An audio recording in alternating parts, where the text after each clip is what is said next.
Om Swastiastu.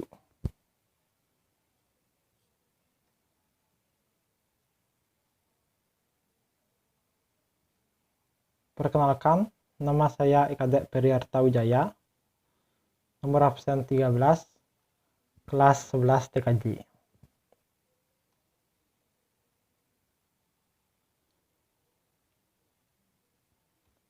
Kali ini saya mempresentasikan tentang materi standar komunikasi data.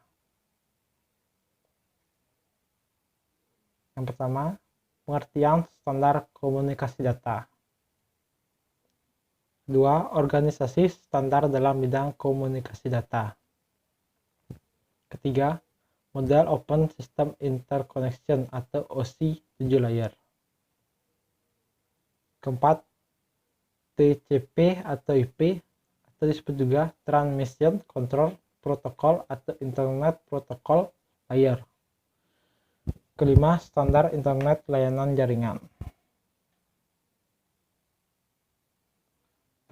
Pengertian standar komunikasi data. Komunikasi data memiliki standar atau aturan agar dapat melakukan komunikasi data yang disebut protokol. Dalam ilmu komputer, protokol diartikan sebagai peraturan atau prosedur untuk mengirimkan data antara perangkat elektronik agar terjadi sebuah komunikasi data. Salah satu protokol yang paling terkenal adalah OSI atau Open System Interconnection.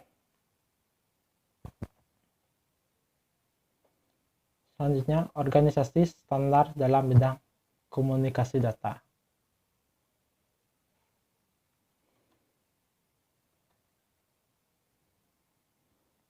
Organisasi standar dalam bidang komunikasi data dapat dibagi menjadi dua, yaitu organisasi global standar komunikasi data dan organisasi regional standar komunikasi data.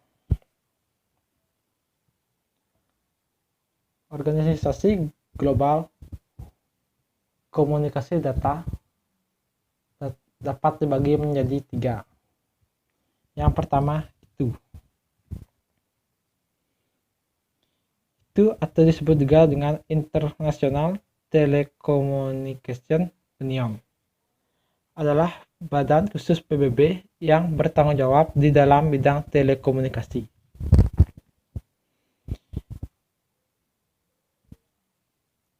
Badan organisasi itu dapat dibagi menjadi dua.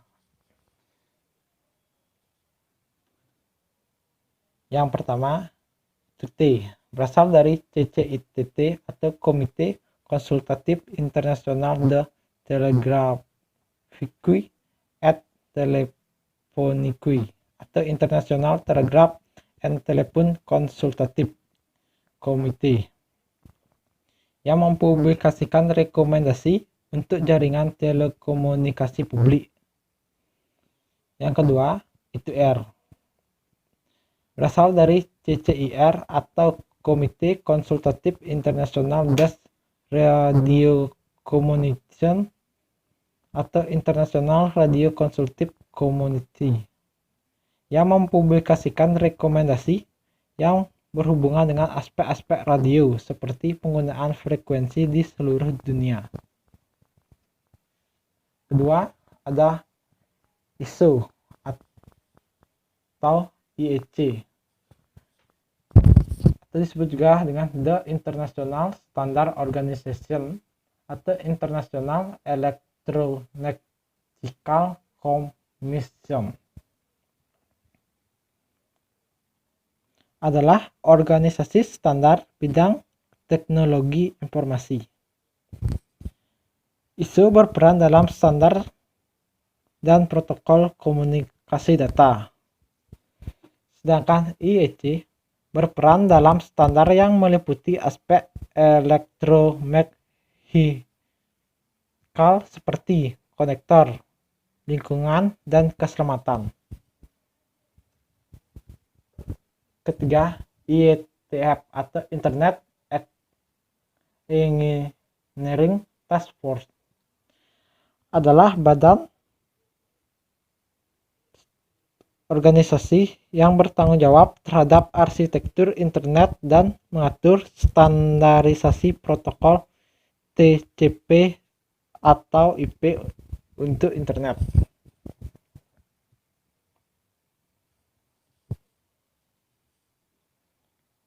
Kedua, organisasi regional standar komunikasi data dapat dibagi menjadi 3, yaitu organisasi regional standar komunikasi data Eropa, Amerika, dan Indonesia.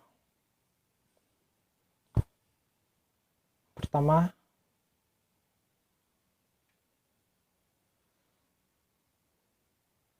Badan Standar Eropa dapat dibagi menjadi 3. Yang pertama, ETSI atau yang disebut dengan European Telecommunication Standard Institute adalah suatu badan independen yang menetapkan standar untuk komunikasi Eropa. Contohnya, standar GSM. Kedua ada CEN atau CENELEX atau disebut juga European Community for Electronical Standardization atau European Community for Standardization adalah badan standarisasi teknologi informasi. Dan yang terakhir, CEP. Sebelum ada ETSI, CEP melakukan pekerjaan yang dilakukan ETSI.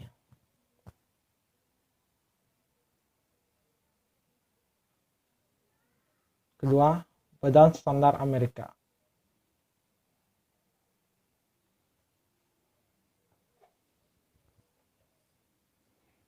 Yang pertama, IEE atau Institute of Electrical and Electronic Engineer adalah asosiasi engineer elektro internasional. Contoh standarnya adalah LAN.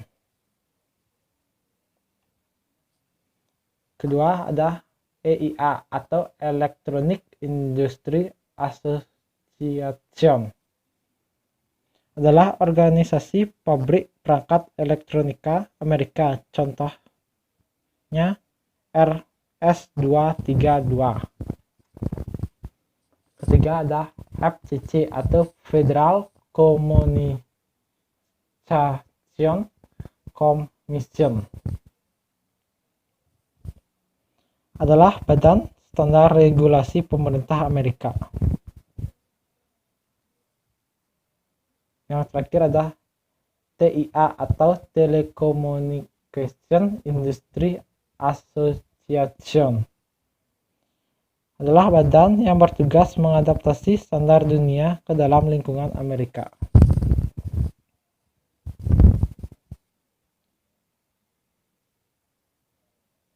Yang terakhir Badan Standar Indonesia. Ada Menkominfo, yaitu Kementerian Komunikasi dan Informatika, dan BRT, yaitu Badan Regulasi Telekomunikasi.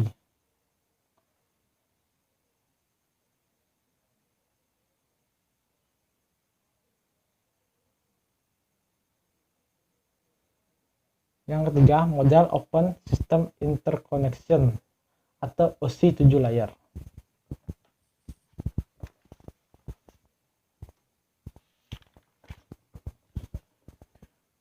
Di sini saya akan menjelaskan yang pertama, pengertian dan arsitektur pada OSI 7 layar.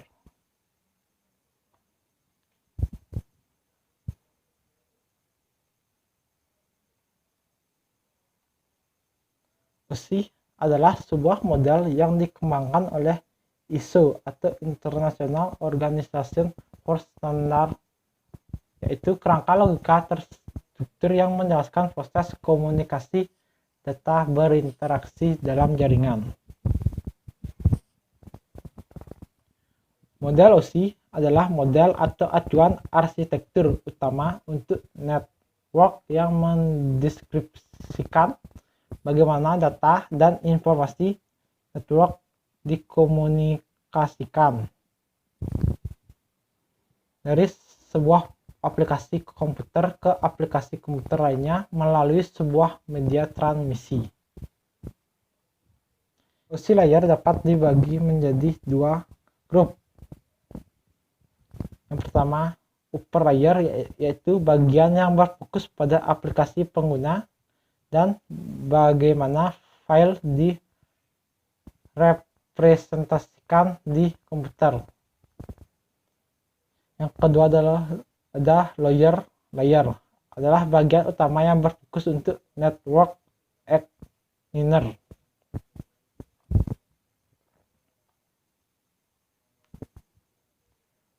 Selanjutnya arsitektur pada OSI 7 layer.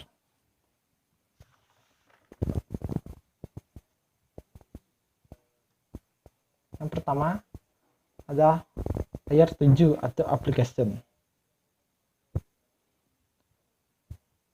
Application layer berfungsi menyediakan langsung tampilan antarmuka atau interface atau aplikasi yang digunakan pengguna atau user untuk melakukan komunikasi data dalam sebuah jaringan,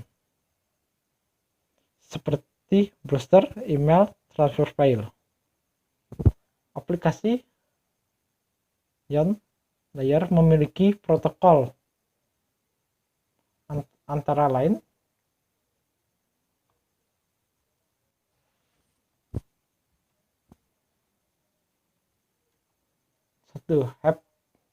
HTTP atau Hypertext Transfer Protocol. Protokol ini berfungsi mentransfer dokumen pada sebuah web browser melalui www atau World Wide Web. Kedua, FTP atau File Transfer Protocol. Protokol ini berada pada application layer yang merupakan protokol untuk transfer file antara komputer sebuah jaringan internet DNS, Domain Name System. Protokol ini berfungsi memberikan suatu nama pada alamat IP agar mudah diingat. Keempat ada POP atau Post Office Protocol, berfungsi untuk mengambil email dari suatu server email yang akhirnya email akan diunduh ke dalam jaringan lokal. Kelima ada MIME atau Multipurpose Internet Mail Extension, berfungsi untuk mengirim file binary dalam bentuk teks. Keenam, SMB atau Server MacBlock, berfungsi untuk mentransfer file ke DOS dan Windows. Yang ketujuh, DHCP, Dynamic Configuration Protocol, protokol yang berfungsi untuk memberikan alamat IP kepada komputer-komputer yang meminta alamat server DHCP. Kedua, layer 6 presentation, yaitu layer yang berfungsi mengubah data yang akan ditransmisikan oleh aplikasi ke dalam format yang dapat ditransmisikan melalui jaringan. Protokol layer presentation.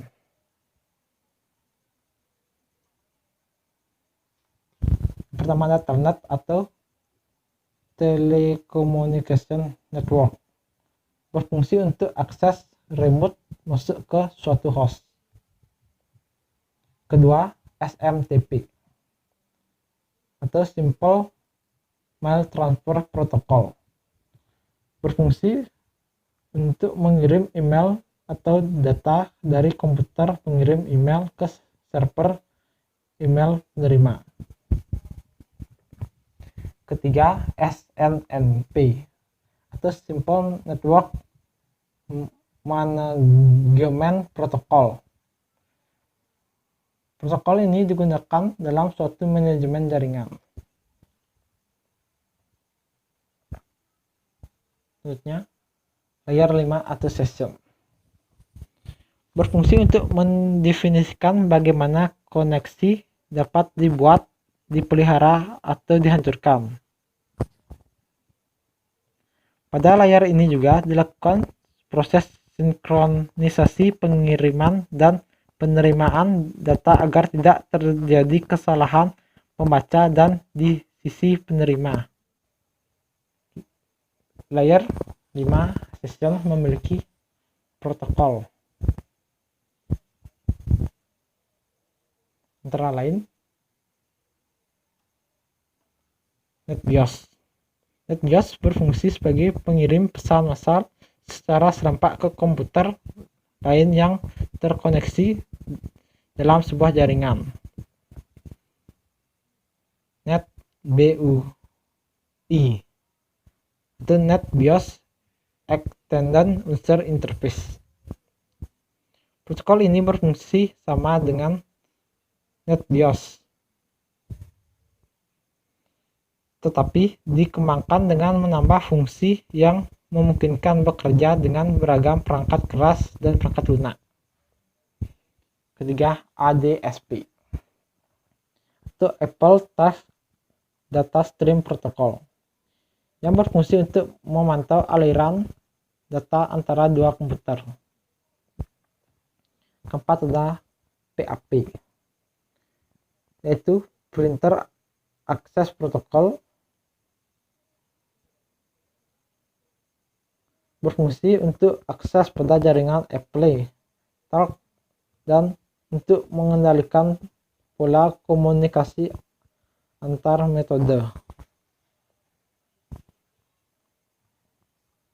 Kelima, SPDU atau Session Protocol Data Unit, berfungsi untuk mendukung hubungan antara dua session service user.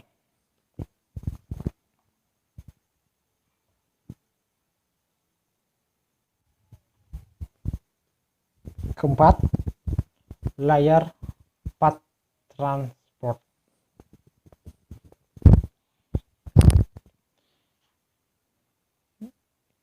yaitu transport layer berfungsi memecah paket data ke dalam paket-paket kecil pada sisi pengirim dan menyusunnya kembali pada si penerima.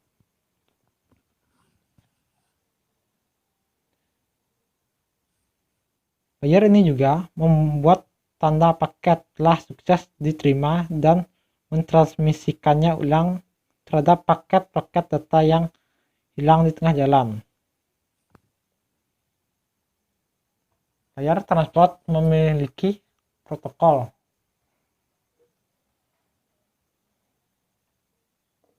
Yang pertama ada TCP atau Transmission Control Protocol, yang berfungsi menyediakan layanan pada lapisan transport untuk aplikasi. Kedua ada UDP atau User Datagram Protocol, yang berfungsi connectionless dan proses to proses yang hanya checksum, error control, serta menambah alamat port dan panjang informasi data pada layar di atasnya.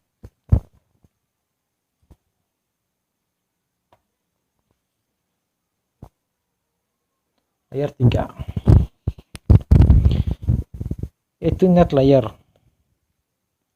berfungsi untuk mendefinisikan alamat IP pengirim dan penerima dan membuat header pada paket data, kemudian melakukan routing melalui jaringan dengan menggunakan router dan switch. Layer 3, protokol layer network, antara lain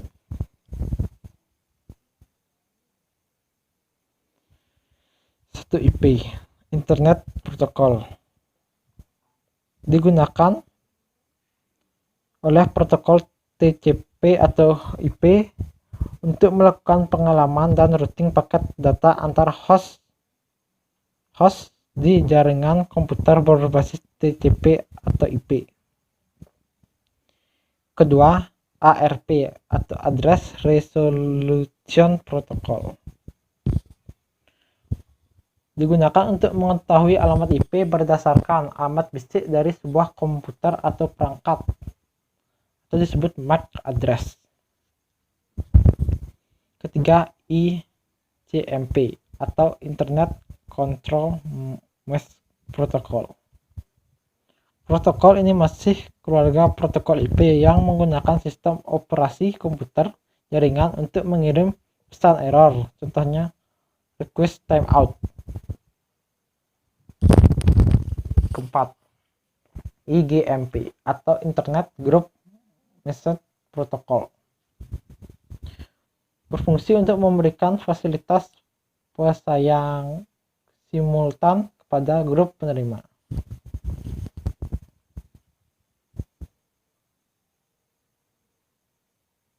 Selanjutnya layer 2 data link.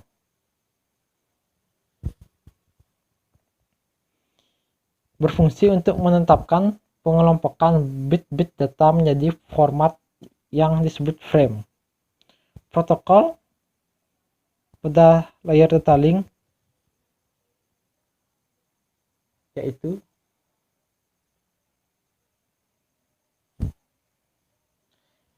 PPP atau point to point protocol, digunakan untuk point to point pada suatu jaringan. Kedua, SLIP, Serial Line Internet Protocol, digunakan untuk menyambung serial.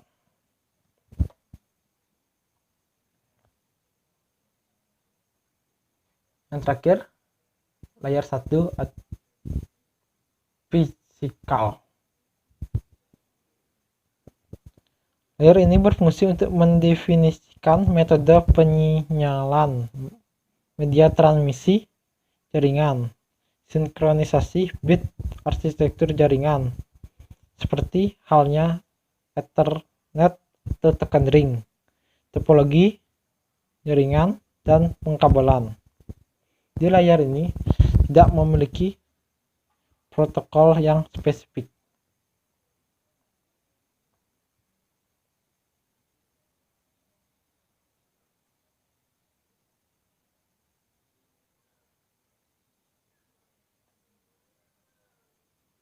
Materi keempat, TCP atau IP disebut juga Transmission Control Protocol atau Internet Protocol Layer.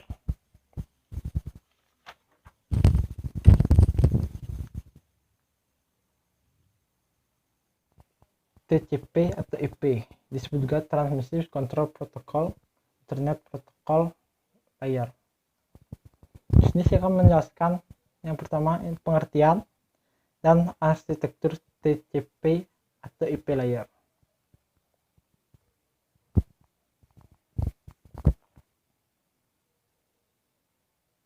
Pengertian TCP atau IP layer atau disebut dengan Transmission Control Protocol atau Internet Protocol Layer merupakan model komunikasi data yang dikembangkan oleh DoD atau Department of Defense yang mempresentasikan komunikasi data antar peralatan jaringan dan antar jaringan. TCP atau IP sering disebut dengan DARPA model, Internet model, dan DoD model karena TCP atau IP merupakan protokol yang awal dikembangkan dari proyek ARPANET yang dimulai oleh Departemen Pertahanan Amerika Serikat. Arsitektur TCP atau IP layer.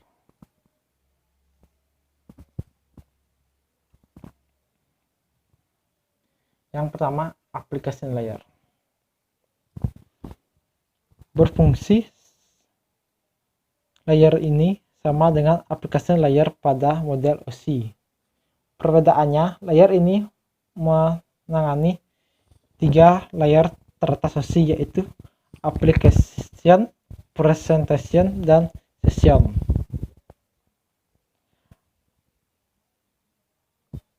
Layar application mengambil informasi dari aplikasi dan meletakkannya pada paket kosong yang baru dibuat. Paket ini kemudian dikirim ke transport layer. Protokol layer ini adalah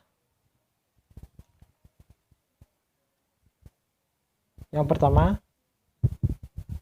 Ethernet, kedua HTTP, ketiga SMTP, keempat DNS, kelima RIP, dan SNMP.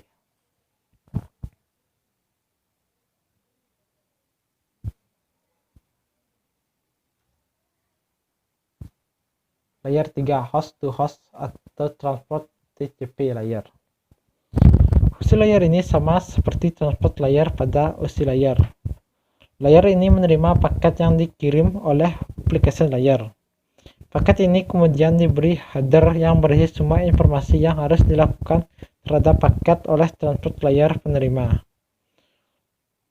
Protokol layer ini yaitu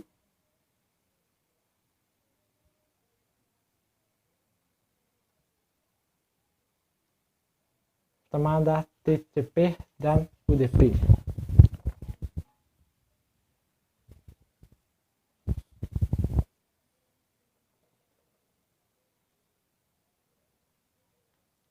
Kedua, layer 2 internet atau IP layer.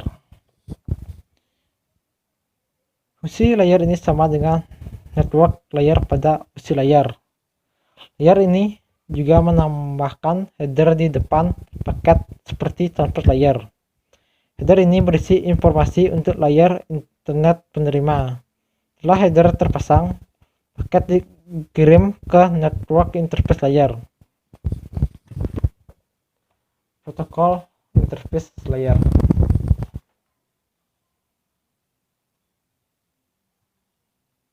Yang pertama ada ARP, kedua ada IGMP, dan yang ketiga ada ICMP.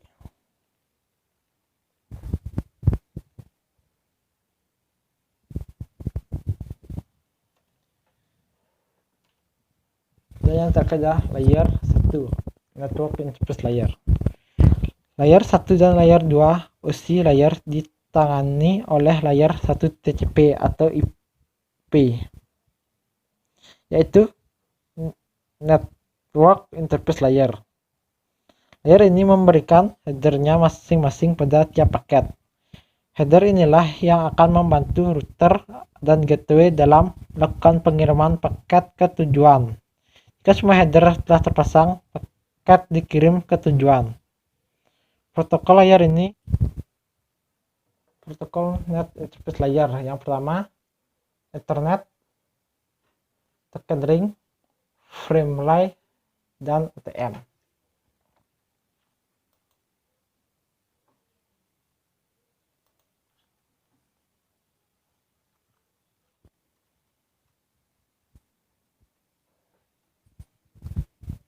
Dan yang kelima, standar internet layanan jaringan.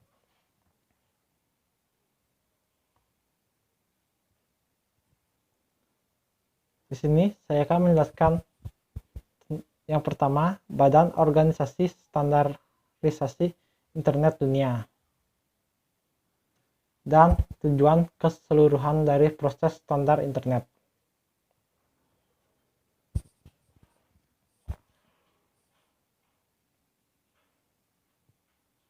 Badan Organisasi Standarisasi Internet Dunia.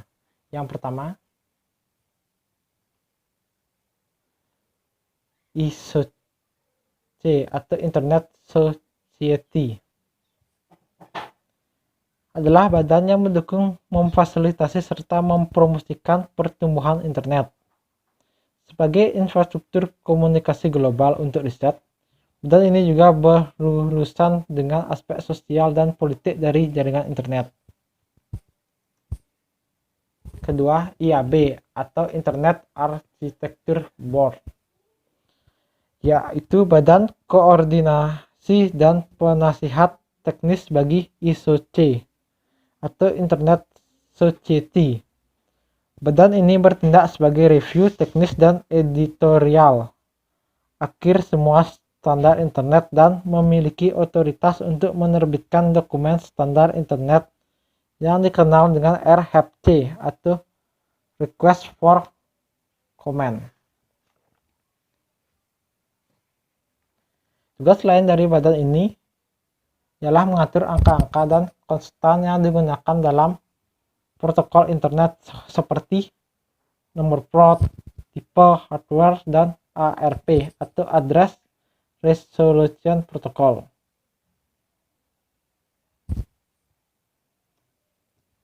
Ketiga ada IETF atau Internet Engineering Task Force. Adalah badan yang berorientasi untuk membentuk standar internet. Badan ini dibagi menjadi 9 kelompok kerja, misalnya aplikasi, router, dan address keamanan komputer,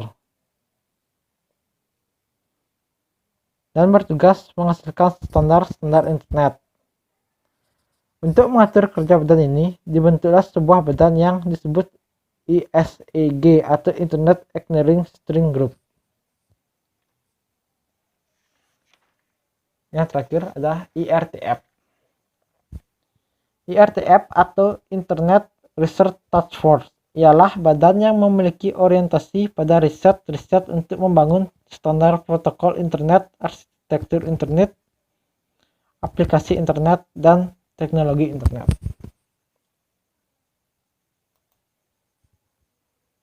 Selanjutnya, tujuan keseluruhan dari proses standar internet.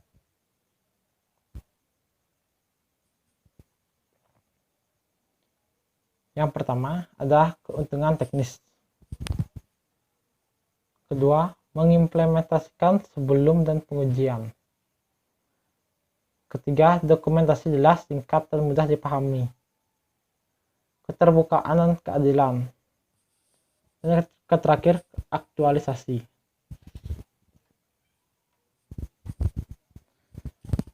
Jika ada kesalahan kata dalam presentasi, mohon dimaafkan. Sekian presentasi dari saya tutup dengan Parama Santi. Om Santi Santi Santi Om.